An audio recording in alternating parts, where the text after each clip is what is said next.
Welcome back to the deep dive. Today, we are pulling a book off the shelf that is, frankly, impossible to ignore. You see it everywhere. You really do. Every airport bookstore, every top 10 for entrepreneurs list.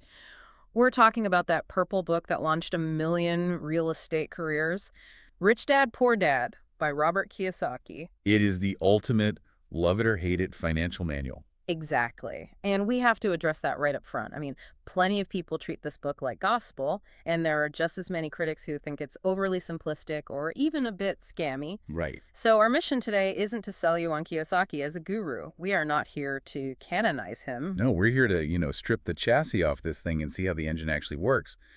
We want to know, is there a signal in all the noise? Because whether you agree with his later stuff or not, the core software update in this specific book is, well, it's undeniable. It really is. It challenges the fundamental script most of us were handed about money. That script being the classic. Go to school, get good grades, find a safe, secure job with benefits. Save 10% and retire when you're 65. Right. Precisely. And Kiyosaki's whole argument is that this script is actually hazardous. It was designed for an industrial age that, just doesn't exist anymore. So if you follow that script today... You're not playing it safe. You're actually walking right into a trap. So to unpack this, we need to look at the framework of the whole book, the two dads. It's a great storytelling device, but I always wondered, is it real? Well, it's framed as semi-autobiographical. Yeah. He uses these two figures to contrast two completely opposing financial philosophies. First, you have poor dad. This was his biological father. Right. And the label poor is a bit deceptive here, and that's the whole point. The man was the head of the Hawaii Department of Education. He had a PhD. So by any traditional measure, a huge success. A huge success. Respected, highly intelligent, worked incredibly hard. He's the archetype of success that we're all taught to admire. 100%. But financially, he struggled his entire life, lived paycheck to paycheck. His whole philosophy was rooted in scarcity. He'd say things like, I can't afford that. Exactly. I can't afford it, or money doesn't grow on trees. He saw money as this limited resource that you have to trade your time for. And then on the other side of the spectrum, you have Rich Dad. Right. Rich Dad was his best friend's father. This man never finished the 8th grade. He didn't have the degrees or the pedigree. But he became one of the richest men in Hawaii. And his philosophy was the total inverse. Instead of saying, I can't afford it, which, just shuts down your brain, You would ask a question. he would ask, how can I afford it? It seems like a small linguistic trick, but it's a massive shift in how you process things. One's a statement of defeat. The other is a question that demands a solution. Exactly. Poor dad thought his financial destiny was fixed by his salary. Rich dad assumed his financial destiny was something he could engineer. And that leads us to the absolute core of the book. The part that usually makes accountants angry. It does. We have to talk about this. The definition of assets versus liabilities. I remember reading this for the first time and thinking, wait, this contradicts everything I learned in Econ 101. Oh, completely. If you talk to a CPA, an asset is anything of value you own. Your car, your watch, your golf clubs. They all have value on a balance sheet. And Kiyosaki says, He says, throw that out. It's Yeah. useless information if you want to get wealthy. He simplifies it all down to cash flow. right, he makes it binary. Totally binary. Yeah. An asset puts money in your pocket. A liability takes money out of your pocket. That's it. End of story. Doesn't matter what an appraiser says it's worth. If it doesn't pay you, it's not an asset. Okay, let's apply this. Because this is where the house myth comes in, and this is where listeners usually push back. Oh, yeah. Most people believe their home is their biggest investment. It's the American dream, right? You buy a house, you're building wealth. And Kiyosaki just comes in and calls it a liability. Which feels like heresy. Explain that logic. Just think about the cash flow. You buy a beautiful house, you live in it. Does it put a check in your mailbox every month? No, you're writing the checks. You're writing the checks, mortgage, property tax, insurance, utilities. Then the roof leaks, you pay. The lawn needs mowing, you pay. Money's just leaving your pocket every single month. But wait, playing devil's advocate here, what about appreciation? Ideally, over 30 years, it's worth way more than I paid for it. Ideally. Yeah. But appreciation is speculative. It's a guess.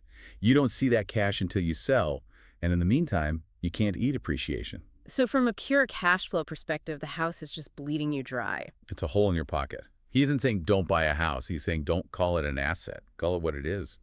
a luxury, a liability you enjoy living in. That's a crucial distinction. Because if you think it's an asset, you might buy a bigger one thinking you're investing, but really you're just increasing your monthly burn rate. You're digging a deeper hole.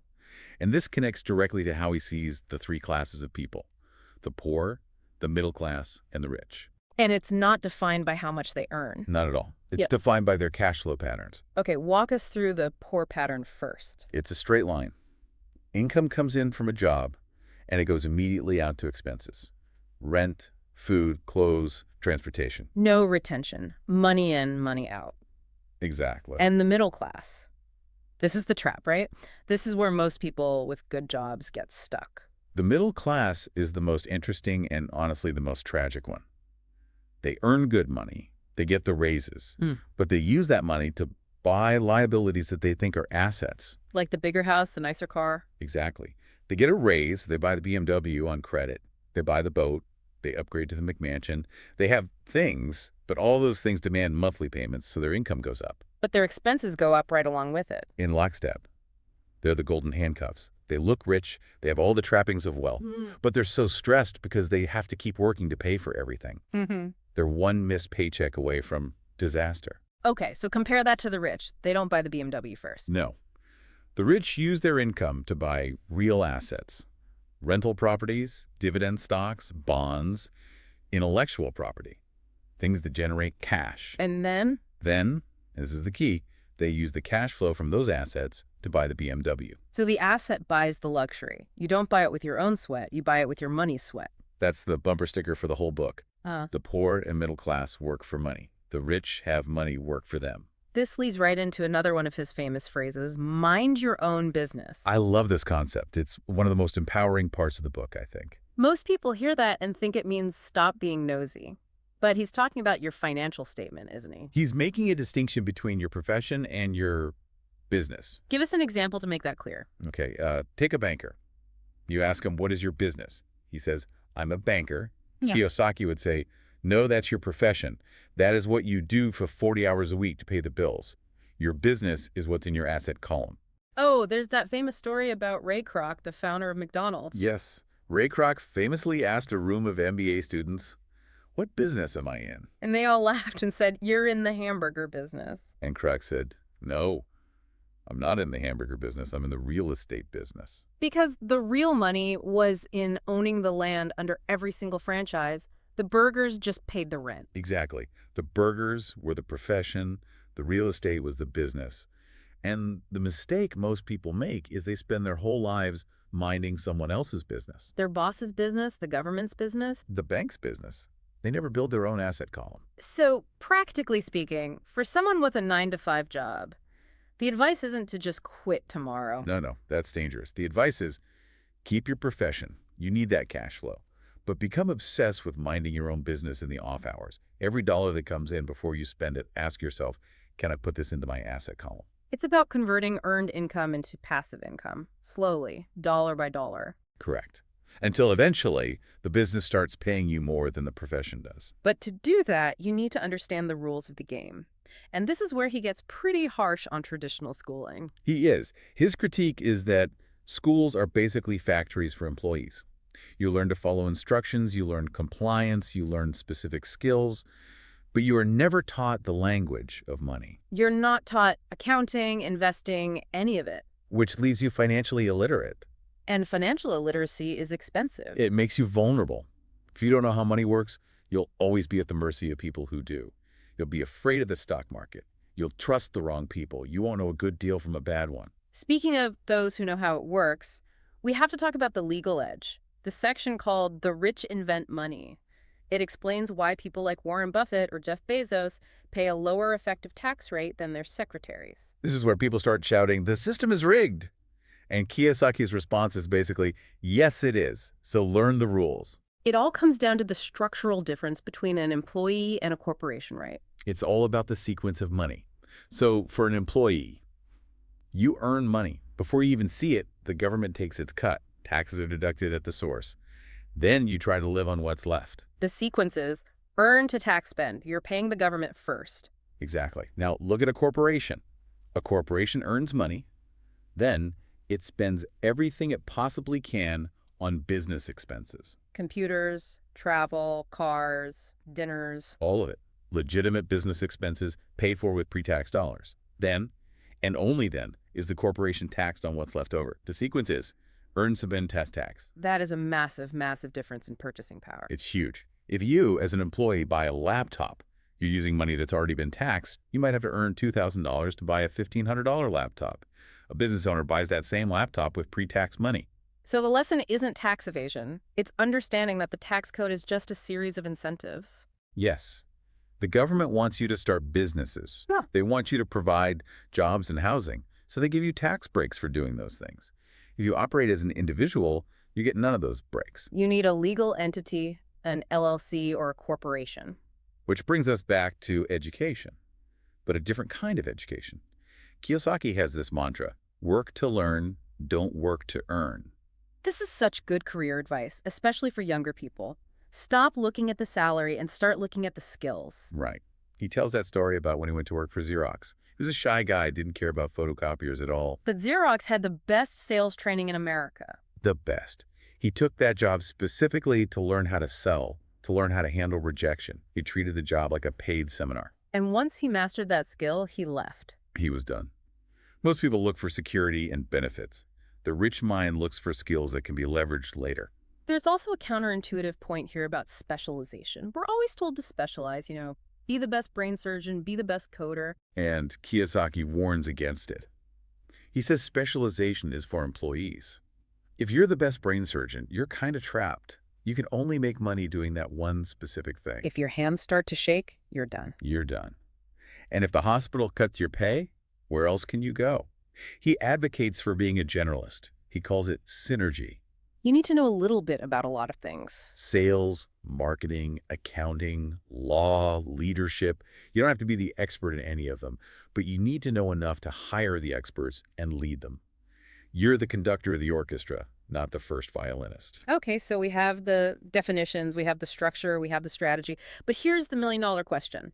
If the blueprint is so clear, why aren't more people doing this? Why is everyone still stuck in the rat race? Because we're human. It's not an information problem, it's a psychology problem. The book identifies a few obstacles, but the two big ones are fear and laziness. Let's start with fear, the fear of losing money. It's primal. Nobody likes losing money. But the poor let that fear paralyze them.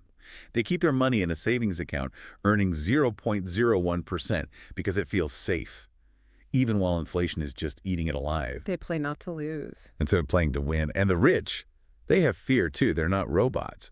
But they use that fear as fuel. They say, I'm afraid of losing money on this, so I'm going to educate myself until that risk is managed. They don't avoid the game, they learn to play it better. Exactly. Kiyosaki loves that text as saying, everyone wants to go to heaven, but no one wants to die.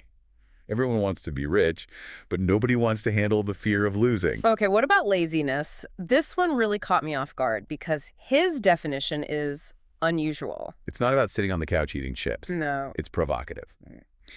He says the most common form of laziness is busyness. I'm too busy to take care of my wealth. Exactly. People who work 60 hours a week, they are exhausted. They are not lazy in the traditional sense. But Kiyosaki says they're using that busyness as a shield. They're staying busy so they don't have to face the uncomfortable truth. That they're financially drowning. It's avoidance. Total avoidance. It's way easier to bury yourself in emails and errands than to sit down, look at your balance sheet, and admit you don't know what you're doing. True discipline is doing the work you're avoiding. It's stopping the treadmill to look at the map. Well said. So let's talk about that treadmill, the rat race. What's the actual mechanism behind it? It's the cycle where you run faster but stay in the same place. It's fueled by the hedonic treadmill or lifestyle inflation. You get a promotion, you buy a nicer car, you get a bonus, you take a bigger vacation. Your expenses always rise to meet your income. It's a trap. So how do we get out? What is the mathematical exit? The exit formula is simple, but it is hard to execute. You are financially free when passive income expenses. That's it. That's the whole game. It's not about having $10 million in the bank. It's about cash flow. If your life costs $5,000 a month and your assets pay you $5,001 a month, you're retired. You never have to work again. You own your time. you can work if you want to, but you don't have to. And that is the real goal. freedom. Getting there requires some practical steps. The book offers a few. One is checking your circle, the 5 friends rule. Right. You are the average of the 5 people you spend the most time with. If your friends are always talking about consumer stuff or complaining about their boss, that's your reality. You're swimming in a pool of consumerism. But if you hang out with investors, it just rubs off. You start talking about ideas, about business, about growth. You need to be in the right room. And then there's the habit of pay yourself first. This is the one I always struggled with conceptually. It's the toughest habit to actually implement, for sure. Yeah. Most people pay their bills first. Landlord, phone company, credit card. Then if there's anything left over, Which there usually isn't. right, then they save it. Kiyosaki says to reverse it. Invest in your asset column first. Even if you're short on cash. That sounds irresponsible. What if you can't pay the creditors? That's the point. It creates a crisis, creates pressure. If you pay yourself last, you feel no pressure, you're comfortable. But if you pay yourself first and you come up short for the bills, The pressure kicks in. the bill collector is breathing down your neck, and that pressure screams, how do I make an extra $500 this week? It forces your brain to be creative, to be resourceful. It's leveraging stress to build financial muscle. Exactly. It's not for the faint of heart, but it breaks that cycle of complacency. We've covered a massive amount of ground here, but as we wrap up, I think the biggest takeaway is really about a shift in identity. It is. It's moving from the identity of an employee who seeks security and works for money to the identity of an investor who seeks freedom and has money work for them. And you don't have to be rich to start thinking like the rich. No. You can start today with $0. You start by changing your vocabulary. Stop saying I can't afford it. Start asking how can I afford it? Stop buying liabilities and calling them assets. Stop blaming the economy and start minding your own business. There is a final question from the source material that I think is the perfect way to close this out. It's a way to measure your true wealth right now. It was the definition of wealth from Buckminster Fuller, which Kiyosaki uses. He asks, if you stopped working today, how long could you survive? That just stops you in your track. It changes the whole metric from dollars to time.